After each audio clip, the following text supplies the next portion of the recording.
Joule is a ZP assassin that rewards high skill with insane plays. Think of her like Irelia and Neon combined.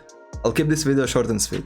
You will learn everything you need to know to master Joule, and I'll sprinkle in some secret tips that will turn you into a beast. But why should you even listen to me? Well, I'm the biggest Joule addict there is. I have over 700 Joule games, and I'm pretty sure that is the highest of all the Joule mains.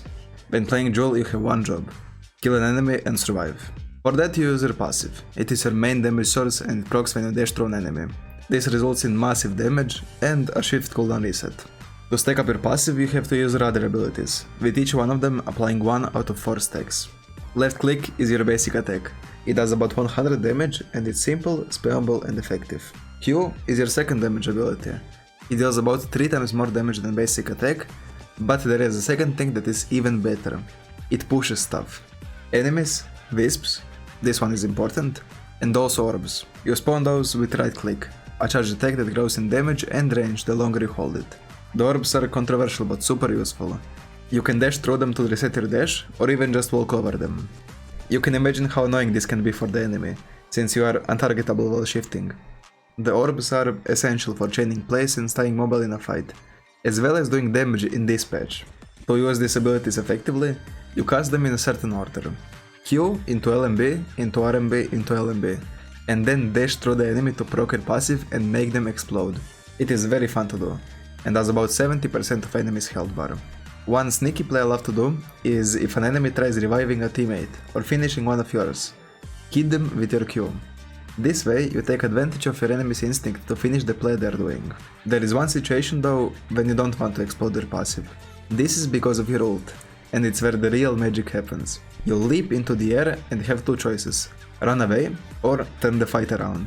If you can land it on a stacked enemy, the ult transfers all of the stacks to everyone around. This is when you dash through them all, exploding them like fucking fireworks. To deal the maximum damage, you need the right items. Interweaver and Mindblade are your best ones.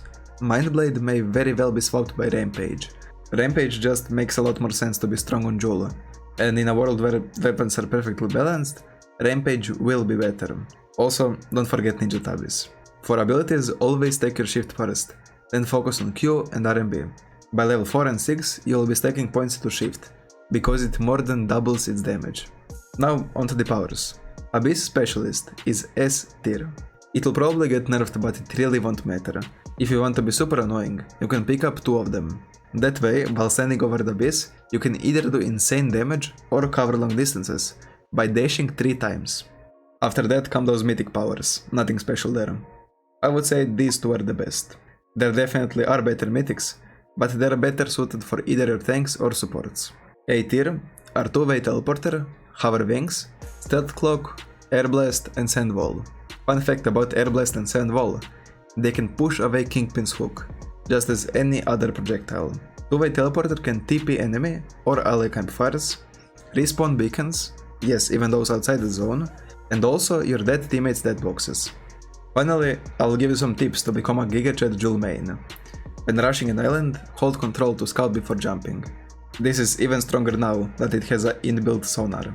If needed, you can glide in closer, but always save your ult and shift for the final approach to avoid getting spiked. If you are about to die, use either shift or ult to escape, especially when you run out of fuel above Abyss. This is why you always need to have your shift ready. Use it only when you can proc your passive or grab an orb. But if it's level 3 and the enemy is low, go ahead, blow the fucker up.